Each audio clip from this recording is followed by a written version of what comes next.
Olha eu aqui, quantas emoções, não? Este módulo agora é sobre questão dissertativa.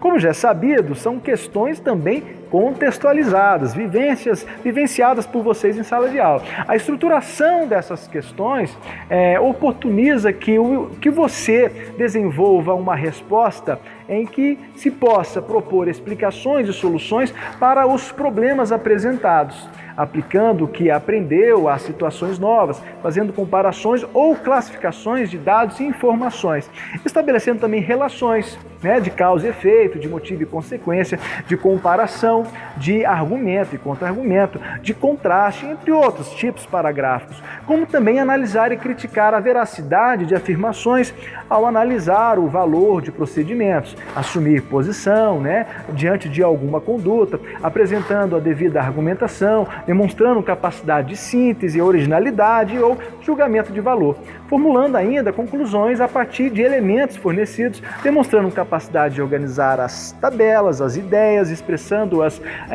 de forma coerente, coesa e lógica, como todo texto deve ser. A seguir, veremos na prática como alcançar essas habilidades, por meio da compreensão e interpretação dos textos motivadores em consonância com o comando da questão. Observe esta questão. Temos dois textos. O primeiro texto. O Museu Nacional do Rio de Janeiro talvez fosse o lugar mais importante do Brasil, dado o seu valor como patrimônio cultural e histórico não só brasileiro, mas mundial.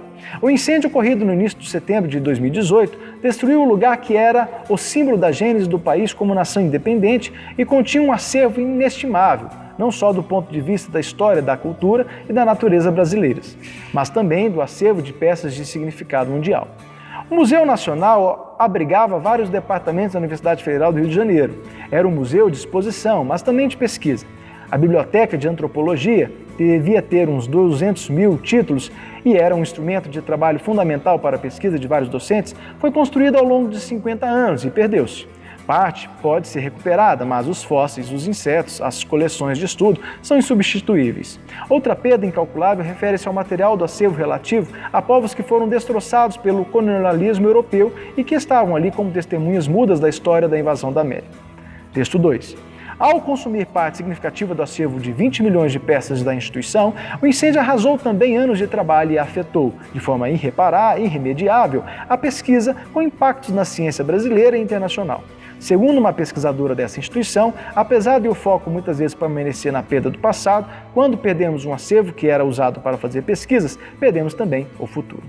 Considerando os trechos apresentados, redija um texto a respeito da importância dos museus para a sociedade contemporânea, sob o ponto de vista da memória e das perspectivas de futuro, abordando 3 aspectos da função social dessas instituições. Perceba que o segredo da questão dissertativa está no comando. Todas aquelas habilidades que, num primeiro momento, colocamos para que você se atenha e perceba que vai adquirir ao longo do processo, serão testadas neste comando. Após essa leitura, verifica-se que os 2 textos movimentam reflexões solicitadas a partir do comando da questão. Nesse sentido, estabelece-se uma relação conformativa logo no início do comando, para que você perceba a temática pretendida. Na sequência, solicita-se a composição de um texto que se pretende dissertativo, mesmo que isso não esteja explícito. A temática elencada é a importância dos museus para a sociedade contemporânea e fomenta assim um posicionamento, ou seja, o tipo dissertativo argumentativo em função do fragmento, sob o ponto de vista da memória e das perspectivas de futuro. É comum nesse tipo de questão traçar o objetivo, a fim de promover essa capacidade reflexiva em vocês. No caso em análise, verifica-se essa demanda no fragmento, abordando 3 aspectos da função social dessa instituição. Em síntese, solicita-se que vocês componham um texto dissertativo argumentativo sobre o tema Importância dos museus para a sociedade contemporânea, com argumentos que versem sobre aspectos da função social dessas instituições. Por fim, ficamos por aqui. Até o próximo módulo.